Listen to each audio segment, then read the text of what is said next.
All right, guys. The topic of the day is for this video. Welcome in. I hope you guys enjoy the content that I'm creating. However, this is a very controversial topic that I've been pondering on, melting on for well over a year, and it's about transgender. It's about the LGBTQ plus ABC, whatever case may be. If you can see right here, I'm wearing my colors. These are my colors. They're not the colors in anything but what I stood for, or what I am and who I am.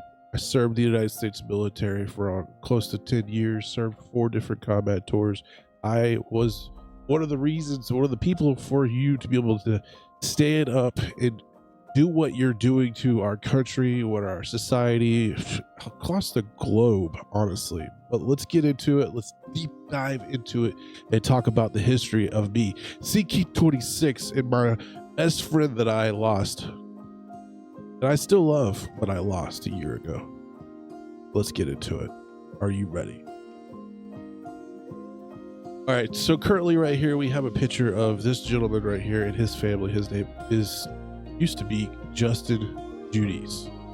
Justin Judies was my buddy, my pal, the guy that I love. You know, I love his kids, I love his family. We got his son, we got his daughter, his mother, his father, his sister, and her family. Justin Judies. All right, if we go back, just give me a second. We go back. Justin Judies is now Jessica Judies. This is my best friend.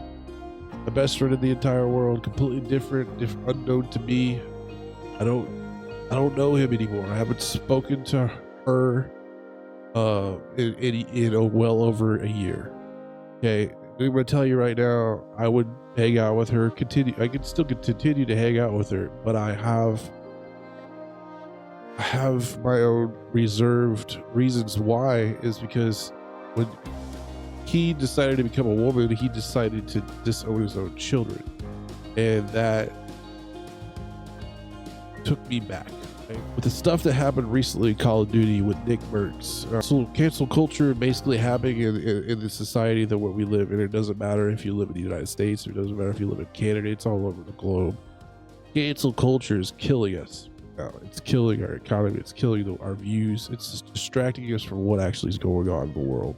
And right now, our society, our world is crumbling, and we need to fix it. We need to come together. You know, united together, we're strong, and then divided, we fall. I think you all know that I've always felt the 9 most terrifying words in the English language are, I'm from the government and I'm here to help. But we're here, we're queer, and we're not going away. That flag outside that window and in this very room, the American flag, that's something that unifies us all, and that's why it's up there. The North Dakota flag as well unifies us all as North Dakotans. But the American flag represents the hearts of Americans. A pride event at a Los Angeles elementary school met with protest and police. Get out of my face. Tensions running high outside of Sataquai Elementary School Friday, where the school kicked off Pride Month with an optional assembly that included a video reading of the children's book, The Great Big Book of Families. The book features all types of families, including ones with 2 dads or moms. Parents against the assembly wearing shirts that say, "No sexualizing our kids," and parental choice matters, urging parents to keep their kids at home.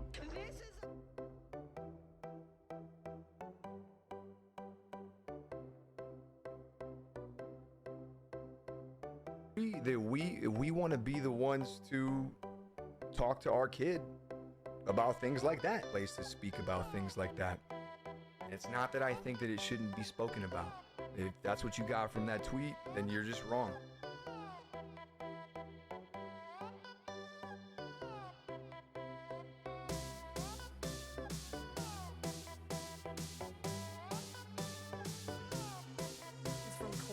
Frustrated over new LGBTQ plus friendly books being read in the classroom. Fox 5's Stephanie Ramirez is at Damascus Elementary School tonight with more. So at 4, we told you about some concerns over a book being read here at Damascus called Uncle Bobby's Wedding. Well, over at Germantown Elementary, another mother told us that she was having a hard time getting answers, frustrated that her 3rd grader was read another book called Prince and Knight. It's about a prince finding his significant other in a night. The mother, Stephanie Pate, tells us she learned about this after her daughter went home crying last week, the mother claiming her daughter was bullied. She was being called gay, lesbian. I reached out to the school and I found out they had ended up reading a book with 2 males kissing. So how come she was getting called the names? I'm not sure. I think it was just kids being kids.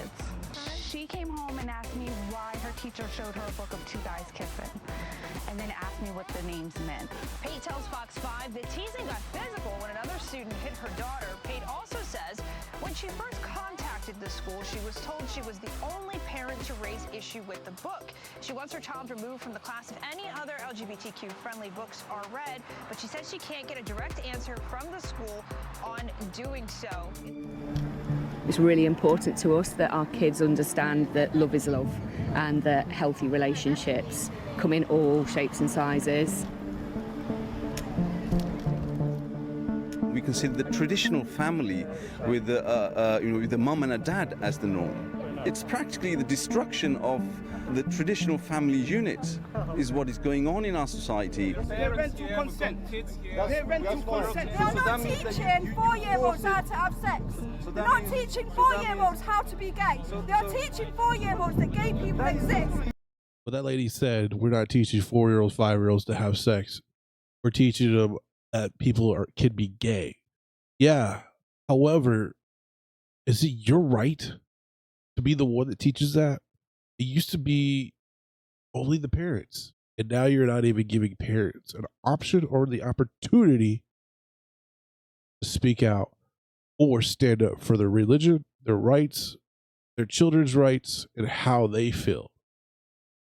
Divided. If the community has a faith-based ethos, then the schools should reflect that. Where religion clashes with the system. Well, isn't that okay to be gay?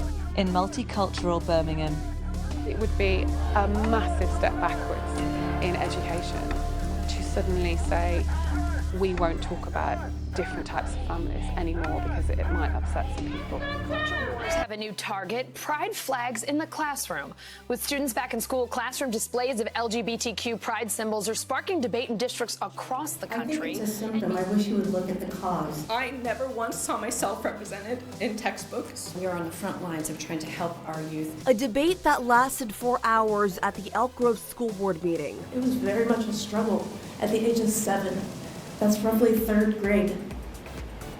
Children need to know things, and sometimes it's difficult conversations. They're divided over a proposed curriculum for kindergarten to 8th graders. If our children can be taught about same-sex pioneers, they should be taught about Jesus Christ at a young age. The suggested K-8 social science and history curriculum is to comply with the FAIR Act that took effect in 2012 statewide. It requires schools to reference contributions by people with disabilities and members of the LGBTQ community. Some are in many different ways. It's called SOGI, for Sexual Orientation and Gender Identification, a curriculum that teaches public school students across Canada to celebrate the homosexual lifestyle and that gender is fluid. In other words, it's real simple. It's either you make a choice. Your choice to stand for your rights, your privileges, your children, people to the left or right of you. Acknowledge the fact that there are differences. Acknowledge the fact that there are different types of ideology and sexual orientation. It's really simple to not push your agenda on us or push your propaganda that you're trying to hide or distract from. It's really simple to not do these things. But this 1% chooses to push it. They've been doing it for years. It's up to you to decide how you want to handle yourself, handle your family, and handle how things are going to happen for your children when they grow. This is not just about the children. This is about our entire society. But they're attacking the youth of our nations, because if you don't attack the youth first, how are you gonna get the problem, the root of the problem that they see, out of the mix?